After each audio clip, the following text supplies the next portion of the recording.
Hello and welcome back to Let's Play Lamplight City, the steampunk detective adventure game. My name is Darwin and I play video games. Thank you for joining me today. So we are here at a voting booth. Let's see who our candidates are. Re-elect Herbert Edwards. Citizens of New Bretagne know a vote for Atwood is a vote for progress. The truth of the matter is that steam technology is a necessity in our modern lives. Prime Minister Atwood vows to fund etheric research and build a better, prosperous future for Vespuccia and its people.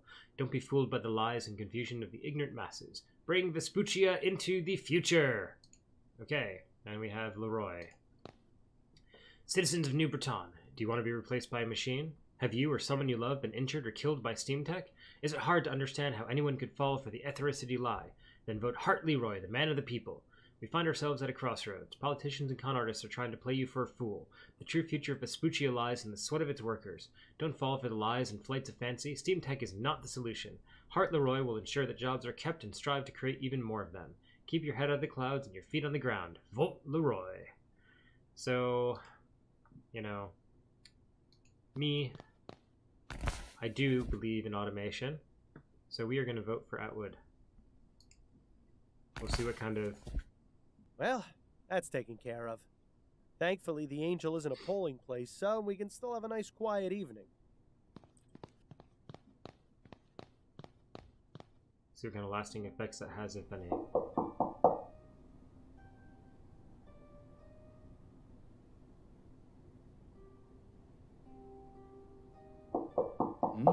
What?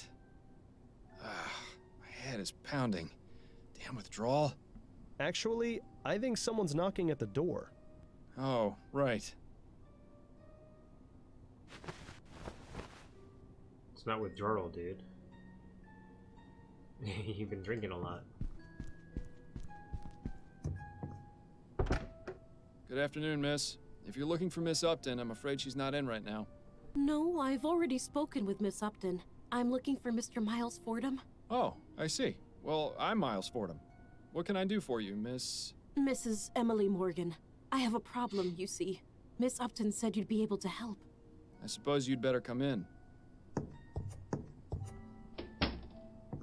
So, what seems to be the trouble? It's my brother, Ronan LeFay. He was murdered 4 nights ago outside a tavern in the Chum.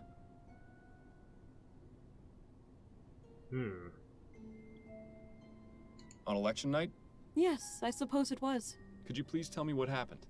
The police took his body to the mortuary and investigated the crime scene, but they're out of ideas. I've been down there at the station every day, but they don't seem to care enough to look into it any further.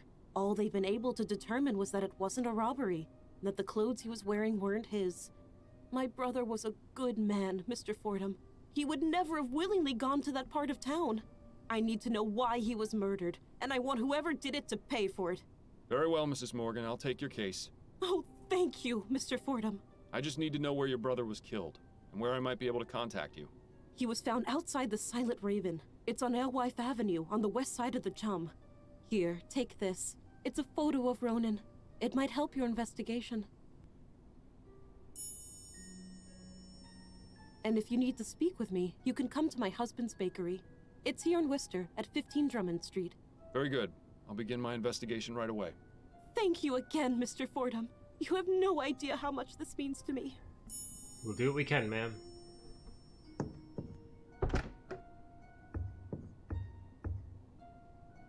Well, this case has our names written all over it. Maybe it'll be good practice for finding the man who caused my death, eh? Hush now. Ah, looks like Leroy won. Defeating Herbert Edwards in a stunning upset, Hartley Roy has continued his victory tour, yesterday visiting the Thorm Ironworks in Chomley. Alright. Justice Killer strikes again. Class action suit filed against Royal Maverick. That's Usher and Price. Yep. We learned about that last time. Grand Dame's bizarre death ruled a murder. Full investigation by the New Bretagne police. Fellow players and suspecting our detective determined that this was indeed the case. Alright.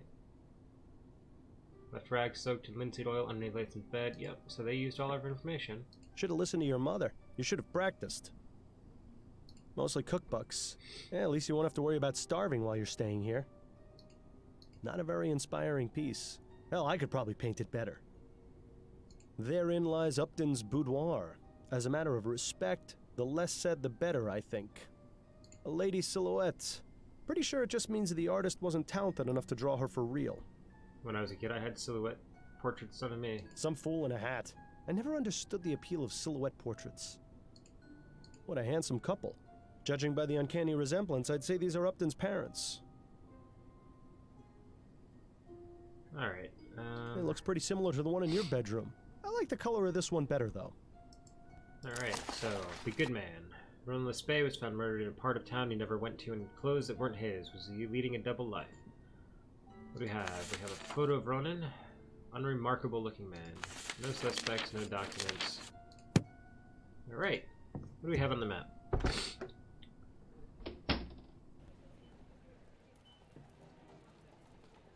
Morgan Bakery and the Silent Raven. We don't get our home. Ooh, hey, that's pretty bad. What are we gonna do with that Eddie? Alright, that's closer. Let's go here first. All right, Mr. Chavez. The cake and muffins come to a total of 6 crowns, 10 shillings. There you are, Mrs. Morgan. And thank you again. Barbara is going to love this. My pleasure. Enjoy. He looks familiar. Pardon me, sir. I'm sure Barbara will enjoy them, the cow. Ah, Mr. Fordham. Welcome. Thank you, Mrs. Morgan. Those look nice, but given the choice, I'll always side with pie over cake. Well, I never had much of a sweet tooth, but even I'd consider buying some of this stuff. You know, if I were still alive. Minor detail, I know. A bunch of assorted baking products. Don't waste your time with those, Miles. We've got a murder to solve. A very wise man once told me, never go poking around the back rooms of bakeries. I think you'd do well to heed that advice. Alright. Have you got time for a few more questions, Mrs. Morgan? Yes, of course. What can you tell me about your brother? Ronan was the best brother anyone could have asked for. He took care of me after our parents died. Carriage accident. I was only 9 and he was 13. Ronan went out and found work and managed to support the both of us. He was just a child himself, but he kept us out of the gutter. Or worse, the workhouse. How did you hear of his death? Ronan comes by to visit me every day after he finishes work. When he didn't come for 2 days in a row, I got worried. I went to his apartment, but he wasn't there. So I made a report to the police. Yesterday, they contacted me and asked me to come to the mortuary. I'm terribly sorry for your loss, Mrs. Morgan. Thank you, Mr. Fordham. Please, find whoever did this to him. Ronan deserved so much better. What do you know about your brother's murder? Only what the police told me. He was shot at close range outside that pub in the Chum. Nothing was missing, and his wallet had money in it, so they said it wasn't a robbery. I didn't recognize the clothes he was wearing. I had never seen them before, and they were far too big for him. I still can't believe he's gone. He was the only family I had left. Dr. Edwards at the mortuary might be able to give us some more detailed information. The only thing we'll get out of this one is more tears. Alright, so we'll go back to the mortuary at some point. What sort of life did Ronan lead? You know, just normal. He'd go to work, come visit me afterwards, and go home. He didn't have much of a social life. At least he never mentioned any friends to me.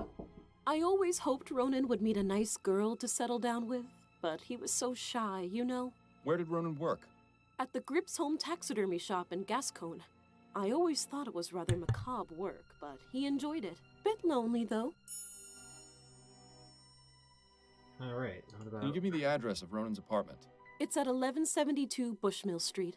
I have a spare key. That would be most helpful. Thank you.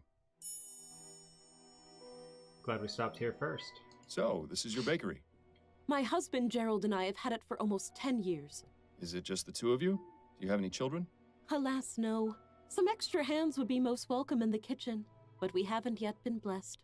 It's such a shame that Ronan never got to be an uncle. What are your thoughts on the outcome of the election?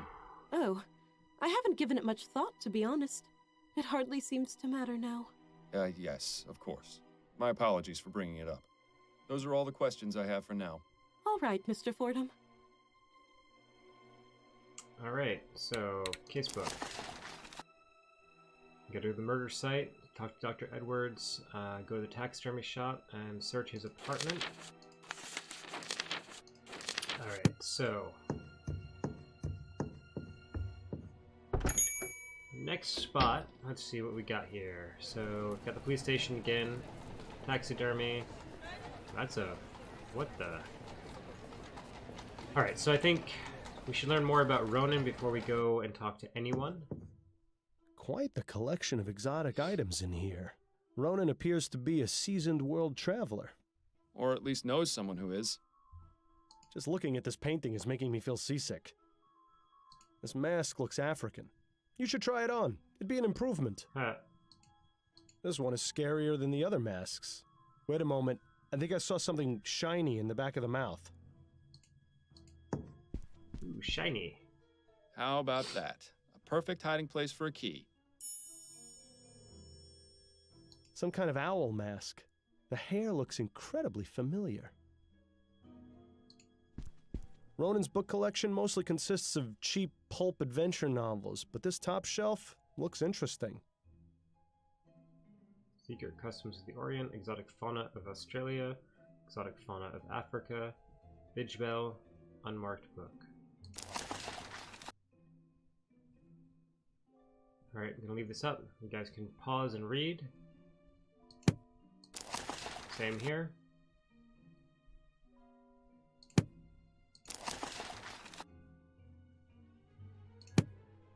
It's in another language, but it appears to be a Bible. No title, and it appears to be blank. I wonder if Ronan just kept empty books on his shelf to appear well-read. Alright, that'll probably be I had important an later. illustration that looks similar to that one. I wonder where it ended up. I guess Ronan won't be realizing his world travel dreams now. Death really has a way of messing up your plans. Ronan wasn't too concerned with comfort, apparently. This is hardly bigger than a bunk at sea. Ronan was... Alright. Now to find out what Mr. LeFay finds so precious. A model of the SS Joondalup. Looks like a merchant vessel to me. They appear to be a pair of letters from Ronan's landlord. Ronan, with regards to your request for an extension to pay this month's rent, I'll gladly give you until next month. You've always been a reliable tenant who has paid on time, so don't be concerned. I hope you resolve your issues. Ronan, I understand we all go through financial difficulties, but I'm afraid I can't extend my generosity beyond the end of 2 months. Please have the rent ready by then, or I'll have no choice but to seek legal action against you. Ooh, this teacup could use a washing. I'd be surprised if it isn't permanently stuck to the desk. This one appears to be from Emily. Ronan, Gerald and I will be celebrating the new year and would like to invite you to spend it with us. Please feel free to bring along any guests you'd like, especially any lady friends you might have. All my love, Emily. Right. Looks like you found Ronan's journal. Perhaps this will be able to give us some more insight into what he was up to before he died. Let's see. June 17th, 1843. Someone brought in a rare big-eared hopping mouse from Australia yesterday. Stuffing it was quite a challenge, as the organs were difficult to remove without damaging the body. I think I'd rather not read about Ronan's taxidermy process any further.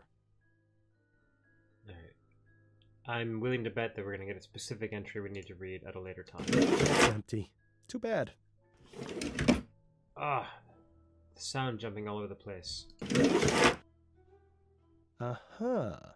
A letter from someone called Jimbo? Next week will be a year since we met. I can honestly say my life has changed for the better in every possible way, and I will always hold July 8th as a special day in my heart. I can't wait to see you again, Jimbo.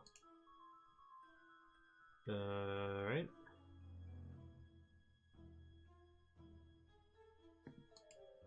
There we go, July 8th. There are 2 entries, one from this year and one from last.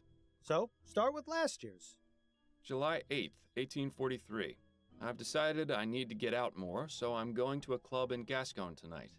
Stuffing animals has taken its toll, and I need to talk to someone who isn't Emily or my coworkers. Gerald told me about a place called the Crimson Cat.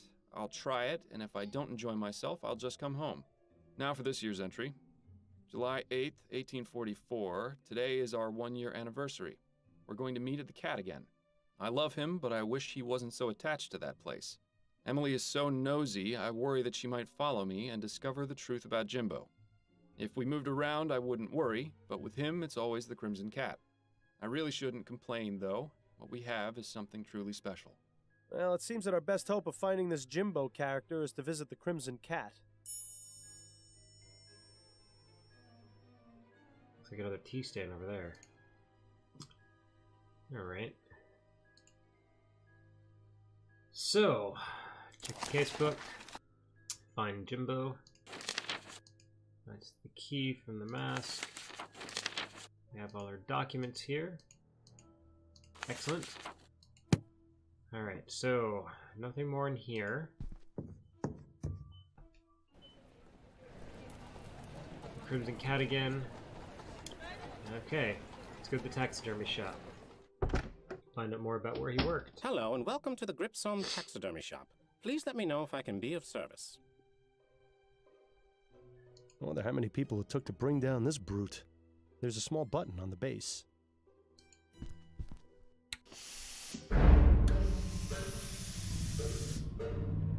Just when I thought I'd seen it all. What will they think of next? That's pretty cool. Is that supposed to be a lion? Reminds me of the one in the Dupre house, except that one actually looked alive. There's a small button on the base. Hello, parrot. Welcome to the Gripsholm Taxidermy Shop.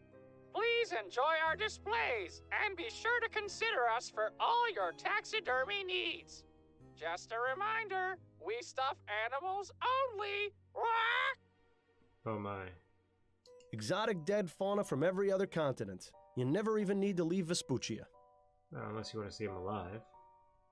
That leads into a room with even more dead things. It's such a shame we haven't the time to stick around and explore. Alright. I was wondering if you might answer some questions for me. Of course. What can I help you with? I was told Ronan LeFay works here. Do you know him? Ronan?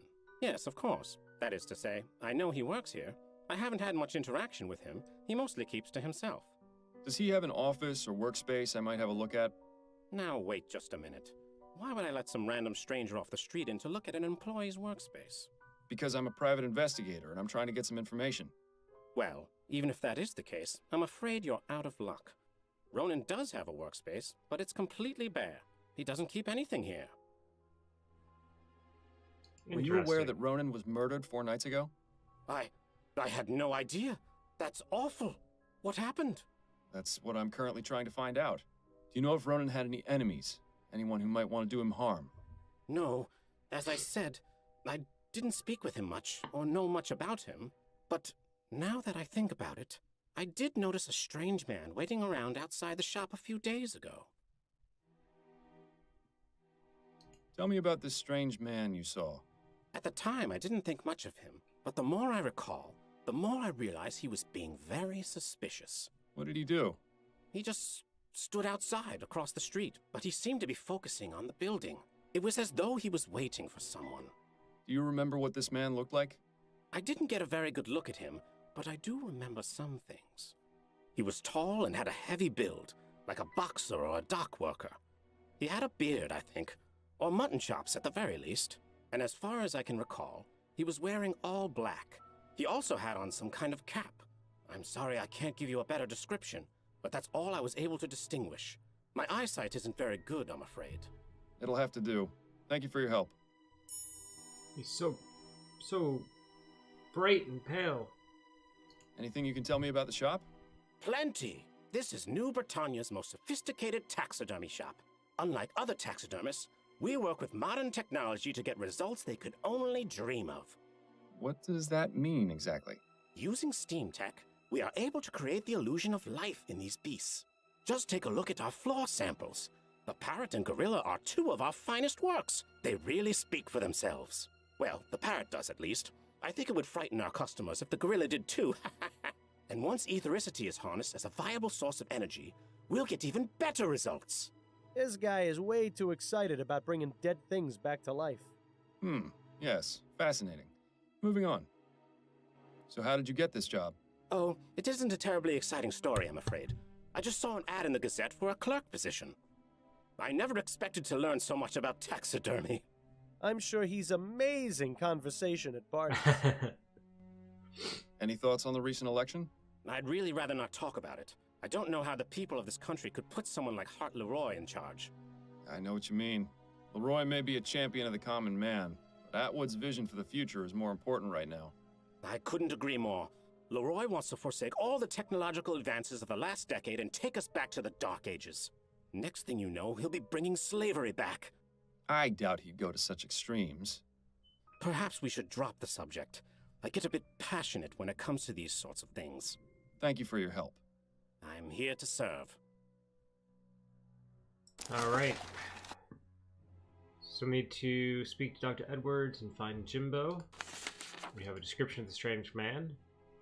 Large build, boxer, dock worker, had a beard or mutton chops and was dressed in all black. Wore a cap. No suspects, no new documents. Alright, we're going to leave it here for right now.